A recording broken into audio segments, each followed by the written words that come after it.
Anak, bumili ka nga sa tindahan. Ano po yung bibilhin ko, ma? Ito, sasabihin mo ha. Wait lang. Sige, ano pa po? Mari, yung utang mo pala. Sige po. So, kinalimutan mo na ngayon, hunghang ka. Okay. Huwag kang magmaang-maangan. Nakita kita na kasama mo ang asawa ko, kabet.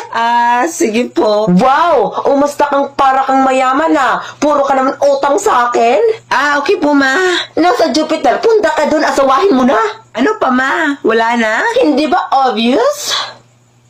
Sige po. Pabili po. Ano yon? Wait lang. Sige. Mari, yung utang mo pala?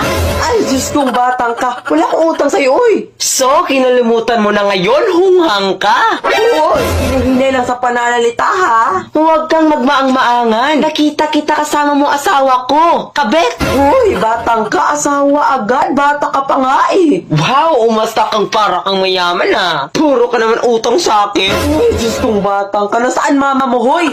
Nasa Jupiter, punta ka doon, asawahin mo na. Nababaliw na tong batang to. Hindi ba obvious? Buwang na.